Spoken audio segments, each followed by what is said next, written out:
What is up, my ducks and drakes? Welcome to the Crowded Lake, and today we're reading Chapter 5 of The Awful Battle of the Pekes and What's Possible by me. If you'd like to suggest a fic for me to read in the future from any fanfiction site with any author, it doesn't have to be you. I'll talk to the author of the fic you want me to read. I'll do so, and we could arrange to have it read here. That's so cool. If you'd like to read along with this fic, there is links to Wattpad, AO3, and fanfiction.net in the description below. You could pick your preferred service to follow along on. With that being said, here is Chapter 5. Now is the quiet. Once old Deuteronomy was done with his ending speech, the rest of the cats scattered. Some went back to their humans' places, some went back to their own outdoor dens, but most of the older caretakers and bigger names in the tribe stayed to reside in their dens within the junkyard. Munkustrap got off of his father's tire and crossed over to Demeter, touching the paws of all of the cats he passed on their way out. He made his way to his partner, who was now showing clear signs of weariness. Munkustrap wrapped a protective arm around her shoulders and moved towards the exit. He was careful to stay quiet. If she could use one thing, it's a sense of calm. They walked back to their den in silence, being unable to think about anything but Monk's older brother. Macavity had this way of ruining lives. Sometimes Munkustrap wondered if he and Demeter even belonged together. Of course he loved his mate. She was the most beautiful thing he has ever seen, in body and spirit, but they connected over their past with Macavity and the circumstances they were in. It scared Monk to think about the best thing that ever happened to him, being a product of his murderous brother. Nothing but a trauma bond. By the time they arrived back at the den, Demeter finally spoke up, walking into the entrance of the plastic tub they lived in. Sorry. Monk looked down, making out her glowing eyes in the bright rays of the rising sun. They were fierce and full of thought. What are you sorry for? She took his paw. For concerning you. I can fight for myself. I know I can. I have before, and I can do it now. Munkustrap opened the blanket spread across their nest, sitting down instead of laying in it, patting next to him, implying for Demeter to sit down. Demeter, I know you can, but that doesn't mean you have to or should. Macavity is a murderer. He is a wizard. He is an evil creature. Monk was holding on to his mate tight as her head rested on his shoulder, but because of how tall Monk was, he had to slouch for Demeter's chin to comfortably find its resting point. I know you're strong. We all do. We saw you jump onto his back and swish that costume off of him. That takes skill. That takes someone with guts.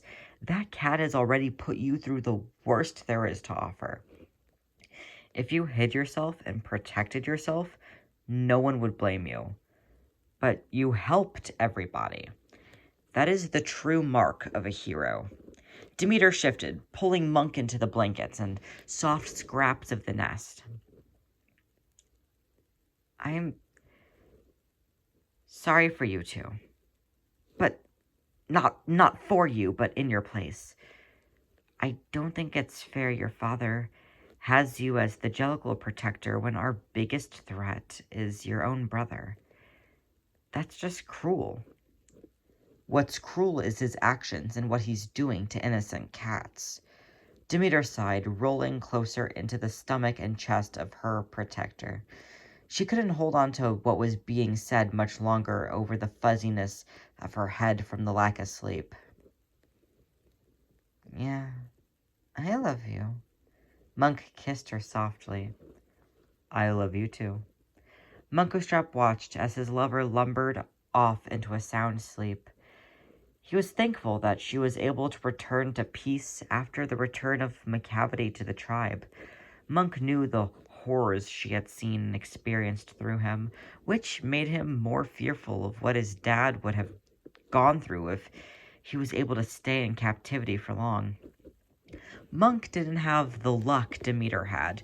For the majority of the time in bed, he spent it wide-eyed, staring at the ceiling, thinking of better ways to defend the tribe, ways he has failed to defend them, ways he has failed his brother, his wife, his own father.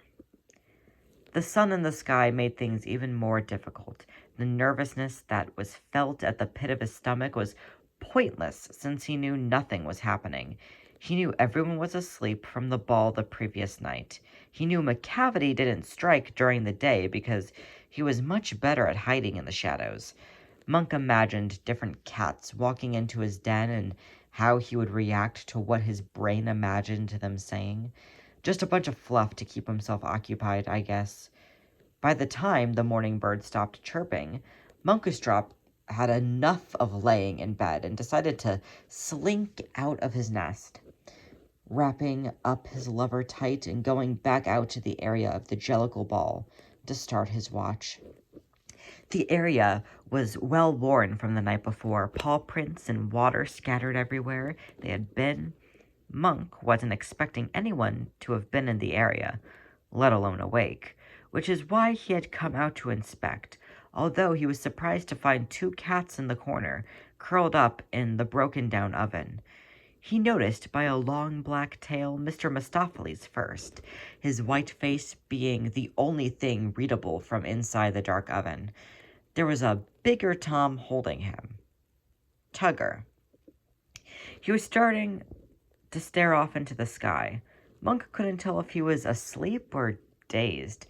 Taking the risk, Monk approached the oven slowly, so as to not scare Tugger or wake Misto.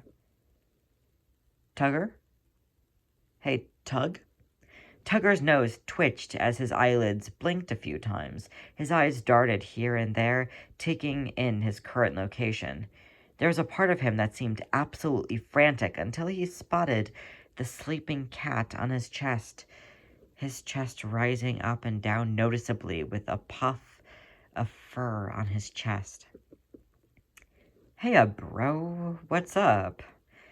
You're a bit early for it being a ball night. Monk looked down at him, somewhere between a smirkish side eye and a genuine look of concern. I could say the same for yourself, especially since you don't get up before noon on a normal day. They both let their sides of their mouths fling up with their nostrils as they did a quick exhale in place of laughter. They both knew why they were up so early. They both knew what they were doing here. They both saw every terror that McCavity had unleashed and the unbearable guilt that followed. Monk looked out, the corner of his eye catching Misto shivering when the breeze picked up, causing the Maine Coon to hold him closer to his furry chest. How'd Demeter sleep? Monk looked back, keeping his eyes trained on the 2 in the oven. Better than I expected. I think she was already exhausted enough from the ball. Attacking McCavity probably took out what she had left in her. Tugger nodded, petting the cat in his lap. Monk sat down, leaning on the oven. Why'd you drag Misto out with you here? I didn't. He kept me out here. Monk was expecting that Misto followed Tugger out here. When Tugger got upset, he usually just shut down. Eyes glossy, dazed, mumbled answers, needless wandering and restless nights. Monk thought Misto would have followed him out here and convinced Tugger to at least lay down. I had just calmed him down again after his panic caught up to him about saving old Doot. Yes, the ball was already over and everything was safe, but sometimes he's just so heroic in the moment that he doesn't panic about anything until hours after. It's worrying, but also kind of cute. He caressed the sleeping cat's cheek, pecking it with a kiss. Once he had calmed down, I got restless and sporadic the way I do from, So he convinced me to come stargazing with him. Under the full moon, it's a delight.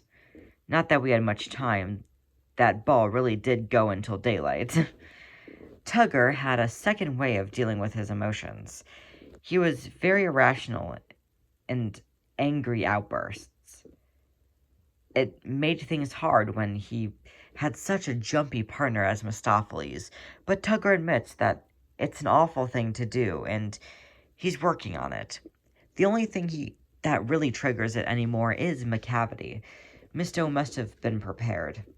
Tugger reached out his second arm that was under Misto's head and offered for Monk to lean on it, in a similar fashion from outside the oven. They soaked in the warm sun as it rose to midday. Monk finally was able to quiet his mind and fall asleep beside Tugger, who also eventually got some rest. Finally, the two got to sleep. There was still a chill in the air, and whether it was from the actual wind or Macavity, Munkustrap had a hard time placing, but at least for the time being, he could handle it a bit. Thank you so much for listening.